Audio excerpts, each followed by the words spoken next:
में फिर भी पीटीआई वालों के लिए डिप्टी कमिश्नर का इस्तीफा देना और उसका अपना जुर्म को कबूल करना इस बात की गवाही दे रहा है कि पीटीआई के जीते हुए उम्मीदवारों की एक अच्छी खासी तादाद को हार में तब्दील कर दिया गया। बिस्मिल्लाहिर्रहमानिर्रहीम। अस्सलाम वालेकुम। उम्मीद करता हूँ अल्लाह के फजल व करम से आप सब खैरियत से होंगे। पाकिस्तान की सियासत में आए दिन कुछ न कुछ ऐसा सुनने को मिल जाता है, कोई ऐसी बड़ी खबर हमें मिल जाती है जिससे वो तमाम गुमान, वो वहम, वो शुबूह शुबात दूर हो जाते हैं, बल्कि ये कह दें कि हमारे शक को यकीन में बदल देते हैं। वो बातें जो हम अपने बड़ों से सुनते रहे कि मुल्क में कभी भी इलेक्शन साफ और शफाफ नहीं हुए, वो लोग जिसकी रखवाली करते हैं वही लोग इसके हेर फेर के जिम्मेदार हैं, मगर फिर भी हम इनकी बातों पर कान नहीं धरते रहे। लेकिन इतनी बात तो ज़रूर है कि हर दफ़ा होने वाले इलेक्शन पर आखिरकार धांधली के इल्ज़ाम क्यों लगते हैं। कुछ ना कुछ तो ऐसा दाल में काला है जिसका इल्म तो तकरीबन तमाम सियासी खिलाड़ियों को होता था, मगर शायद इनमें इतनी जुर्रत नहीं थी कि वो खड़ा हो सके या इस चीज़ को खोल कर आवाम के सामने बयान कर सके। अब बात इन सियासी खिलाड़ियों से निकल के अवामी सतह तक आ चुकी है। अब हर पाकिस्तानी तकरीबन समझ चुका है कि हमारे इलेक्शन के वोटों के साथ हेरा फेरी कौन करते हैं। यकीनन वही लोग हैं जो इलेक्शन के दौरान वोटों की रखवाली तो करते हैं और रात के अंधेरों में वही लोग इसमें हेर फेर करते हैं अपनी ख्वाहिश के मुताबिक और अपने हाथ में इस मुल्क की ताकत रखने के लिए।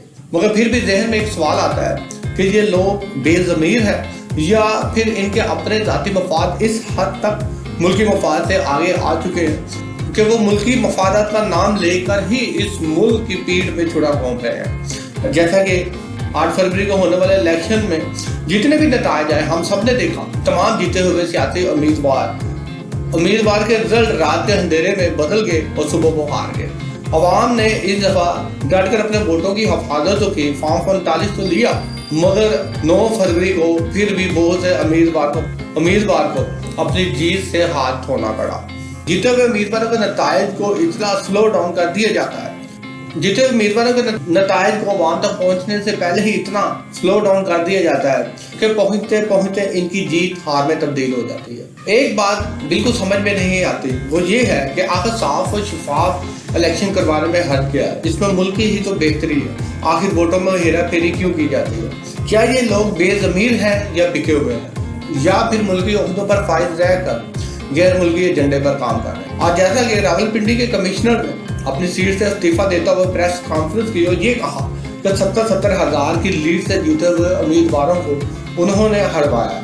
उनको रातों को नींद नहीं आती, उनका ज़मीर उनको मलामत करता है। अब पता नहीं कि ज़मीर मलामत करता है या उन्हें नज़र आ गया है कि आने वाले वक्तों में पीटीआई की हुकूमत होगी और पीटीआई की हुकूमत आते ही एक क्रैकडाउन उन तमाम सरकारी मुलाजमीन के खिलाफ शुरू कर देना है जो कि इलेक्शन धांधली में मुलव्वस है या जिन्होंने आइन को तोड़कर गैर कानूनी काम किया।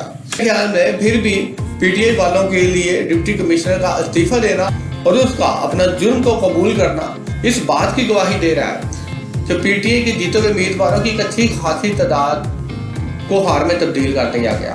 पीटीआई वादिया अक्सरियत से 2/3 मेजोरिटी से जीती हुई थी, मगर ये भी उन लोगों को कबूल नहीं था जो इन्हें हुकूमत में आने से रोक रही है।